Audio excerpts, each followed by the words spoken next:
On obtient des femmes en manque de confiance à qui on veut faire croire que réussir seul est possible en fait. Pourtant, non, ce n'est pas possible. Parce que vous avez besoin de partenaires pour réussir, vous avez besoin de clients, vous aurez besoin de travailler avec d'autres femmes, vous aurez besoin de travailler avec d'autres hommes. Mais si dès la base, on nous met dans la tête que être féministe, cette femme féministe-là, c'est une femme qui a de la valeur, c'est la femme idéale qu'il faut être, ça veut dire que il faut en soi, d'après l'image qu'on renvoie, détester les hommes, avoir peur d'eux, surtout leur montrer qu'on est capable de fonctionner sans eux.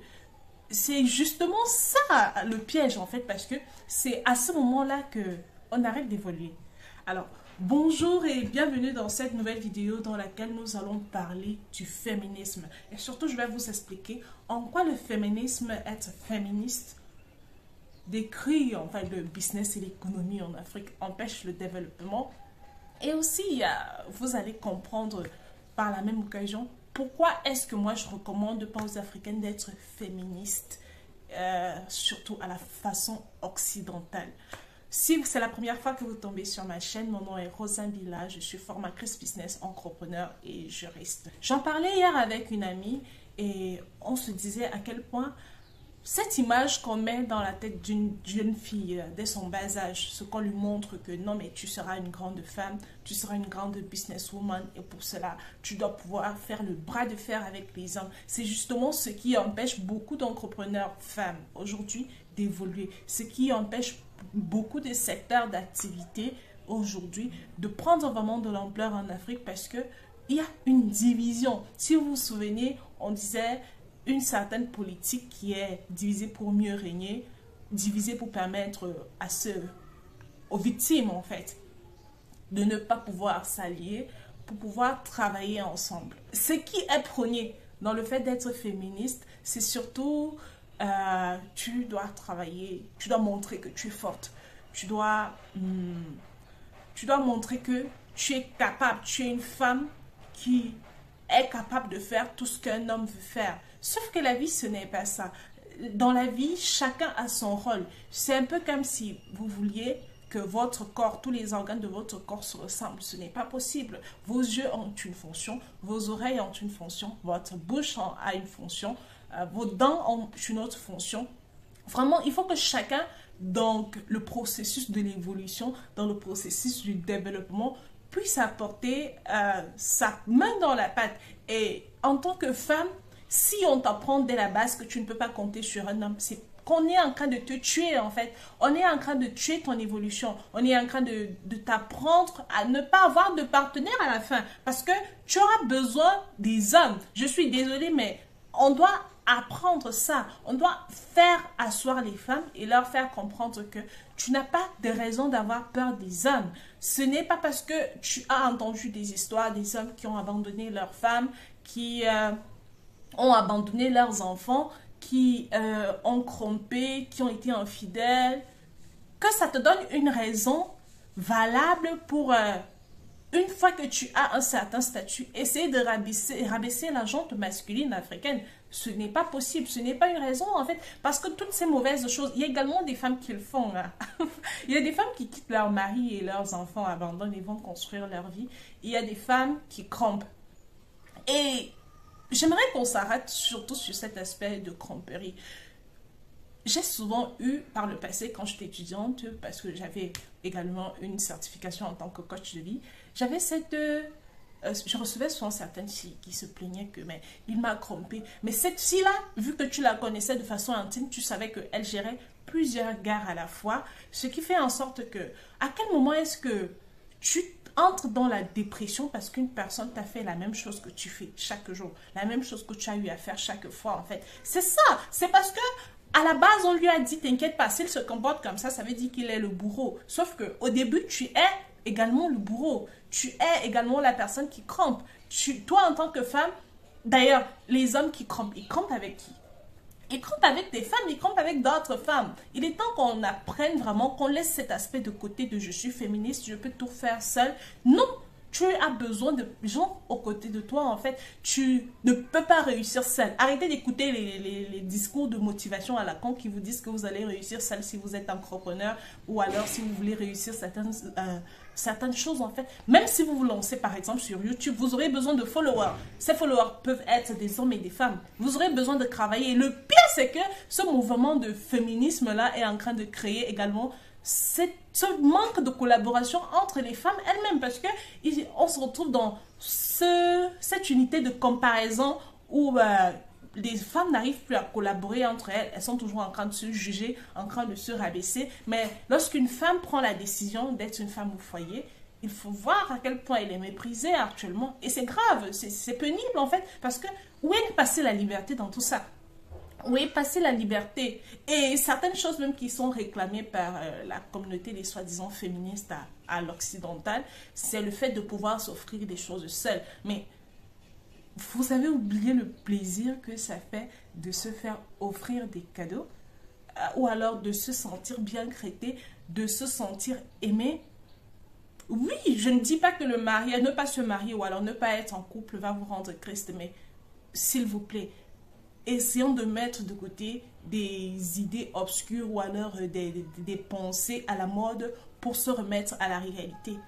Le mariage est une convention tout simplement parce que l'homme apporte au couple cette stabilité-là, cette stabilité dont la femme a besoin, cette protection-là.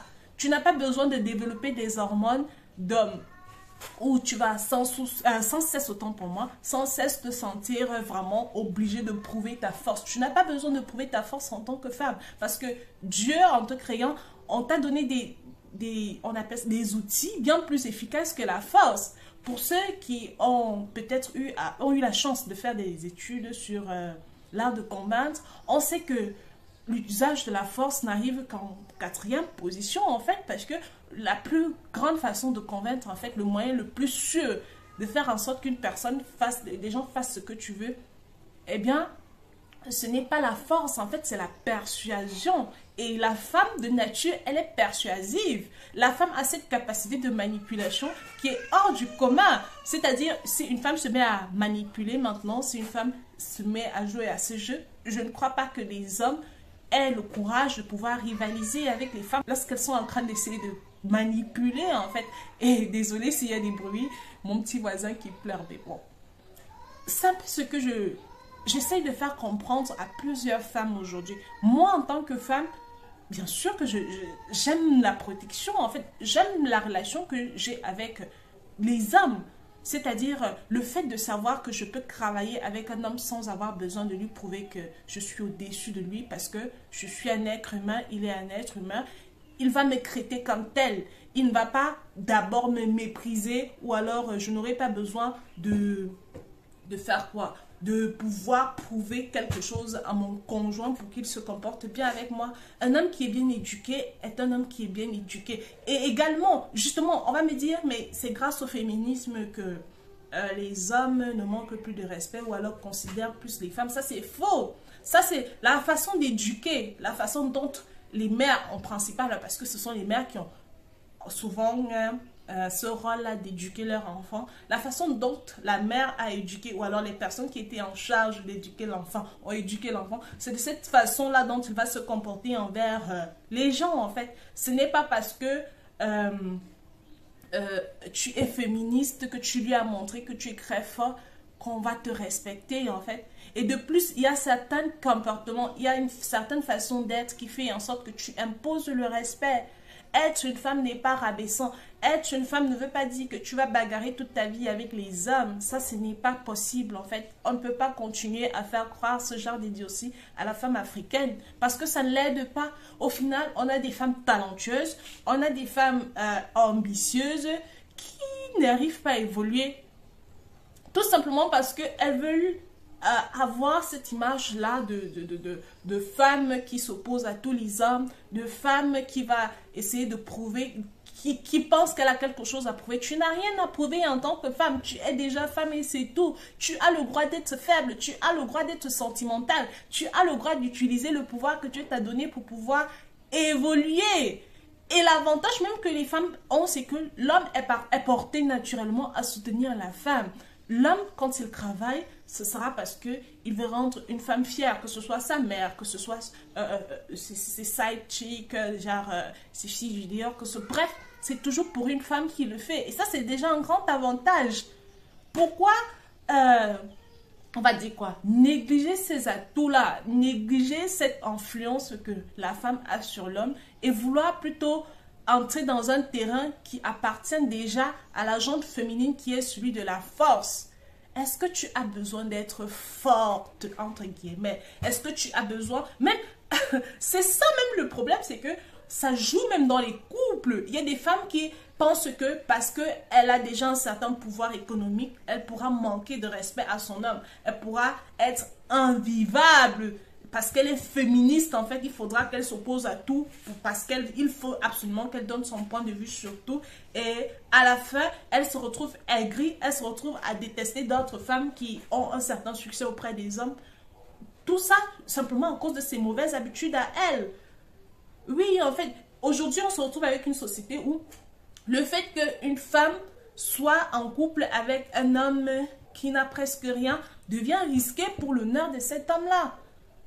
Est-ce qu'on en parle? Est-ce qu'on prend le temps de voir vraiment ce qui est en train de se passer dans notre génération? Est-ce qu'on prend le temps de voir à quel point beaucoup de filles, parce qu'on leur a dit quand tu es féministe, tu as le droit d'utiliser ton corps comme tu veux. C'est vrai, tu as le droit d'utiliser ton corps comme tu veux, mais est-ce que tu as le droit de rendre ton corps indigne? Est-ce que tu as le droit de rendre ton corps impur? Est-ce que tu as le droit de faire des choses, de sortir avec n'importe qui, n'importe comment, dans le but de te prouver que tu es libre? Est-ce que c'est ça la liberté en fait? La liberté ne serait pas le fait de se protéger, le fait de prendre soin de soi, le fait de se sentir épanoui. Est-ce que la liberté ne serait pas le fait de pouvoir justement te sentir à l'aise, de te sentir heureuse, de te sentir capable de pouvoir amener, penser aux concepts, penser aux idées et pouvoir les rendre utiles? Oui, parce que on a l'impression que maintenant la liberté, c'est le fait de pouvoir sortir avec plusieurs hommes à la fois, de pouvoir mener une certaine vie qui correspond à un certain niveau de bassesse. Et c'est ça le féminisme. Et puis on va te dire, mais moi je suis féministe, je peux faire tout ce que les hommes font. Encore plus, est-ce que tous les hommes se comportent comme ça? Non, je ne sais pas qui vous a dit ça, mais tous les hommes ne se comportent pas comme des animaux qui ne sont pas capables de contrôler leurs pulsions. La confiance que les femmes devraient donner à la jante masculine a baissé. On se retrouve en guerre en fait. Des femmes qui créent des techniques pour mieux utiliser les hommes qui créent des techniques pour mieux dominer les femmes, pour mieux les rabaisser, pour mieux les casser. Et ça fait en sorte qu'on oublie réellement notre combat. Notre combat, c'est relever un continent. Notre combat, c'est pouvoir redonner à la peau noire l'éclat qu'elle avait d'antan. Notre combat, c'est pouvoir justement construire l'Afrique. Donner une grande image à l'Afrique. Notre combat, ce n'est pas lutter les hommes contre les femmes. Cette union de force-là, on va la perdre si on continue comme ça. On va la perdre si on continue surtout à copier des idéologies qui viennent d'ailleurs sans vraiment comprendre dans quel but est-ce qu'elles ont été mises en place. Le féminisme, par exemple, il a été mis en place dans les années 70, 60 à 70 aux États-Unis pour permettre, soi-disant, à la femme d'être la femme noire. Justement, à la femme noire d'être indépendante. Mais ce qui se passe aujourd'hui avec les Noirs américains, les femmes noires américaines deviennent terribles en fait, parce qu'elles ne sont pas vraiment sollicitées sur le plan, on va dire, sur le plan de relation en fait. Lorsqu'un homme noir aura besoin de se marier à une femme, ce n'est pas vers la femme noire qu'il va se tourner facilement, parce qu'il va se dire, je n'ai pas besoin d'une personne qui va se comparer à moi chaque fois. Est-ce que la femme blanche, est-ce qu'on regarde vraiment comment les autres femmes se comportent pour qu'on essaye d'oublier notre nature en tant que femme noire et vouloir devenir des hommes? On devrait faire attention parce qu'on est en train de délirer en fait. Et on est en train de perdre des opportunités, on est en train de perdre des avantages énormes. On est en train de perdre vraiment cette valeur-là. Combien de femmes noires sont mariées à des multimilliardaires?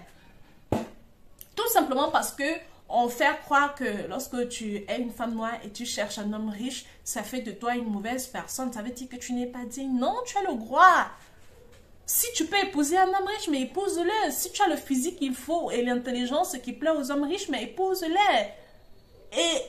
Et prends le plaisir là. Bon, je fais bouger ma caméra. Mais prends ce plaisir là qu'il y a à être pris en charge.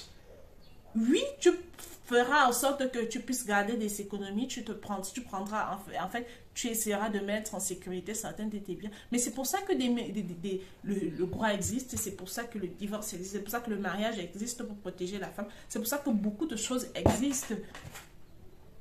Mais c'est grave. On se retrouve avec plusieurs femmes noires. La femme noire est la femme qui est, d'après les statistiques, en fait, celle qui est le plus, en fait, celle qui a le plus grand nombre de chances de finir mère célibataire. Et devoir subir cette pression-là qu'est d'élever son enfant seule.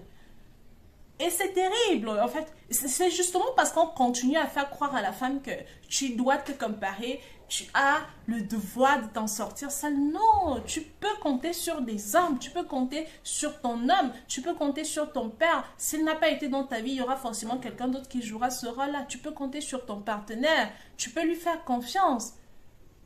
Et juste comme plus qu'une incompréhension amène toujours d'autres incompréhensions, quand une femme commence à se comporter d'une certaine façon où elle est toujours en train de répéter I don't need you, je n'ai pas besoin de toi, je peux tout faire seul. Mais l'homme, à la fin, vu que son rôle, c'est un peu de protéger, il a besoin d'avoir cette personne qu'il va protéger, il s'en va voir ailleurs. Et tu te retrouves une femme qui a besoin d'affection, une femme qui a besoin d'amour, une femme qui a besoin de se sentir protégée, mais qui n'a pas ça. Tu as perdu ça parce que on t'a dit que c'est en montrant tes griffes, en montrant ton manteau de super-héros que tu seras valable. Mais tu ne l'es pas, tu n'as pas obtenu ces résultats-là. Donc, si tu es une Africaine et que tu es arrivée à ce niveau de la vidéo, ce que j'aimerais te demander, c'est de prendre en considération ce que tu écoutes. Surtout, de penser un peu à tous ces concepts populaires-là qui ne s'appliquent que chez la femme noire, qui la défavorisent et qui ne permet pas à ce que toi, en tant que femme noire africaine, tu ne sois pas au devant de la scène, tu puisses être méprisée. Essaye un peu de voir et dis-toi, on est arrivé à un point où lorsqu'une femme prend soin d'elle, une femme noire prend soin d'elle, on la traite de tous les noms. On estime qu'elle n'est pas une vraie femme. Toi, en tant que femme, être coquette, c'est une arme. Utilise-la. Être belle, c'est bien de prendre soin de soi. C'est bien de se montrer vulnérable. Ça fait du bien. Tu n'as pas besoin d'être forte H24. Parce que la nature a prévu des différents rôles pour que tu puisses bien t'en sortir. La vie est facile. La vie est facile. Pourquoi est-ce qu'on devrait la compliquer? Pourquoi est-ce qu'on devrait la rendre encore plus difficile en tant que femme noire? Donc, oui, je ne suis pas féministe. Oui, je suis pour le respect de la femme. On n'a pas besoin d'être féministe pour se faire respecter. Oui, je suis pour que la femme puisse être épanouie. Oui, on n'a pas besoin d'être féministe pour pouvoir créer une entreprise. On n'a pas besoin d'être une féministe pour réussir dans son entreprise. Au contraire, tu as besoin d'apprendre à collaborer avec les gens et adhérer à n'importe quel concept juste parce que c'est fun, juste parce que ça montre à quel point tu es à jour pour à la fin te mettre dans des difficultés ne doit vraiment pas faire partie de tes priorités. Alors, j'espère vraiment que cette vidéo-ci t'a aidé. On se retrouve dans une prochaine vidéo. Prends soin de toi, ma reine. Bisous.